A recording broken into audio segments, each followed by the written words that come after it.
नमस्कार मंडळी, स्वागत आहे माझ्या चॅनलवर. आणि हे बघा, आज काढलेला आहे म्हणजे शेपूची भाजी आणि आंबट भाजी. ह्या दोन्ही आपण बी लावणार आहोत. तर अशा प्रकारे खड्डे करून त्यात बी टाकून नंतर आपण ते मातीने झाकून देणार आहोत. कारण आता पाऊस पडलेला आहे आमच्याकडे, रात्री खूप पाऊस झालेला आहे आणि त्या दिवशी पण झाला होता. त्यामुळे तर काय असतं ना, ह्या वाफेत लावलं ना बरोबर म्हणजे उगून येतं. तर म्हणून लावत आहे आपल्या छोट्याशा किचन गार्डनमध्ये छोटंसं भाजीपाल्याचं बी. तर तुम्ही बघू शकता अशा प्रकारे मी तिन्ही पण प्रकारच्या भाज्या म्हणजे पालक, शेपू आणि आंबट भाजी ह्या तिन्ही भाज्या लावून घेतलेल्या आहेत. आणि बाकीच्या भाज्या आपण दुसरीकडे लावणार आहोत, तिथे अजून वेळ आहे लावायला. अशा प्रकारे हाताने हे करून दिलेलं आहे. आता आंबट भाजी आहे म्हणजे आंबट चोखा नाही का, तर त्याचे आहे ते फुलासारखेच बी असतं त्याचं, ते लावावं लागतं. आणि एक आड एक असं खड्डं करून आणि मग आपण लावलेलं आहे. तर हे शेपा टाकलेला आहे, याची शेपूची भाजी येणार आहे आपल्याला. तर इथे गुलाब लावलेले आहेत ना, तर तिथे म्हणजे जास्त पाणी वगैरे साचत नाही, कारण आता पावसामुळे खूप हे होतं ना, त्यामुळे तर हे असे पालखाचे 2-2, 3-3च टाकलेले आहे. कारण काय होतं, ते पालखाचे जुडगे ना तुम्ही पाहिलं असेल बाहेर होते मागच्या व्हिडिओत, खूप असं दाट होऊन जातं ते पालक, मोठे मोठे ठोंब होऊन जाते. आणि बघा, आपण काल लावलेलं हे किती छान रोपलं आहे. रात्रीच्या पावसात एकदम त्याच्या काड्या असे झालेले आहेत, म्हणजे छान असं रोपलेलं आहे. आणि रोपणार पण आहे ते अजून, कारण हे तवाच रोपून जातं, याला काही जास्त हे नाही लागत, वेळ नाही लागत याला. मी तुम्हाला काल पण सांगितलं होतं, परवा का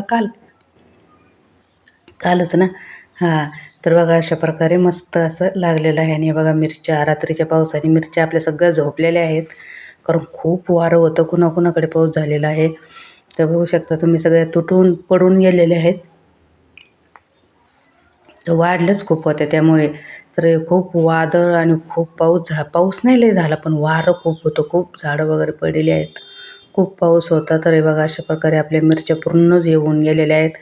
तर आता त्या काढता पण येत नाही, कारण त्याला इतकी फुलं लागलेली होते ना, आता फुलं पण गळलेली आहेत त्याचेवाले. आणि बघा मी इथे कांदा लावलेला आहे, थोडासा आपला पातेपुरता. आणि इकडे याला काही नाही झालं, दोडक्याला आपल्या दोडक्याला काही नाही झालेलं. पण हे बघा सीताफळ कसे पडलेत येऊन इकडे. तर बघू शकता असे सीताफळ छोटे छोटे छोटे छोटे वादळाने रात्री पूर्ण सीताफळं पण झोडून गेलेले आहेत ते.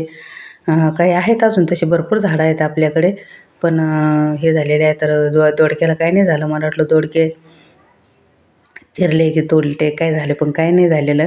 दोडके आहेत छान, कारण वेल आहे ना, तो गुंतलेला वेल आहे तो त्याच्यात, त्यामुळे तर छान असा वेल पण आहे आपला. आणि दोडक्याला काही नाही झालं, एवढं बरं झालं. म्हणजे नाही का, आत्ताच त्याला कुठं दोडके लागायला लागले होते, म्हटलं आता काही होतं काय. आणि बघा हे डाळिंबाचं झाड पूर्ण वाकून गेलं आहे, भरपूर सारे डाळिंब लागलेले आहेत त्याला. तर आता इथून पुढे आपण डाळिंब पण बघूया कसे येतात, मस्त येतात तसे, दाखवेलच मी पुढे तुम्हाला. तर त्यामुळेच म्हटलं काय झालं की काय, म्हटलं चला बघावं आणि एक छोटासा व्हिडिओ पण करावा. तर काही नाही झालेलं, फक्त मिरच्याच जास्त हे झालेल्या आहे, कारण मिरची भरपूर वाढलेली होती आपली. तर आता याची सरळ पण नाही करता यायची. बघू आता कसं होतं. त्याला माती तरी कुठून एवढी आणावी त्याला लावायला, कारण खूप पाल्याचं त्याचं वजन आहे. आणि ते अशी उभी पण नाही करता येते आता, आणि बांधून पण नाही राहणार ते, कारण आता माती पण ओली होऊन गेलेली आहे ना. तर अशी बांधली तरी पण ती नाही थांबणार, कारण खूप दाट पण झाली होती, ती लावतानाच दाट झालेली होती. उन्हाळी मिरची होती, तळून खाण्याच्या मोठ्या मोठ्या मिरच्या होत्या या, बारीक नव्हत्या. म्हणजे आपल्या ज्या गावरान मिरच्या असतात त्या नव्हत्या, ही मोठी तळून खायची मिरची होती. तर ती पूर्ण अशी म्हणजे हे होऊन गेलेली आहे. आता काढून टाकावं का काय करावं.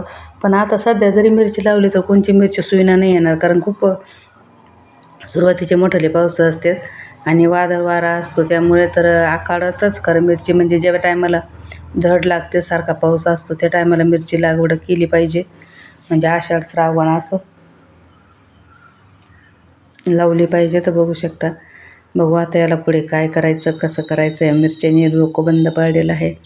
आणि बाकीच्या झाडांना खूप छान झालेलं आहे, कारण गुलाब वगैरे यांना पावसाने खूप छान असं वातावरण झालेलं आहे. पण जे भाजीपाला असतो ना, त्याचा पावसामुळे नाशच होतो.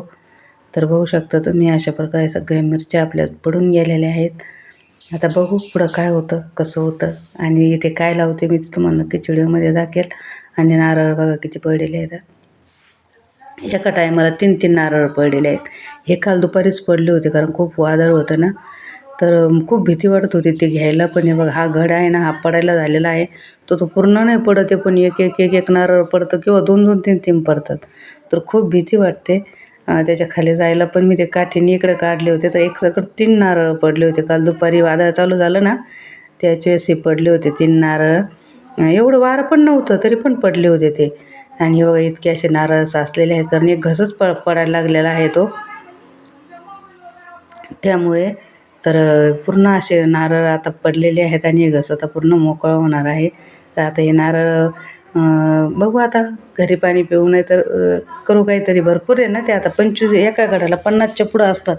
त्यामुळे काय करावं काही कळत नाही. तर बघू पुढं कसं होतं. तर चला भेटू आपण परत. बाय बाय सर्वांना.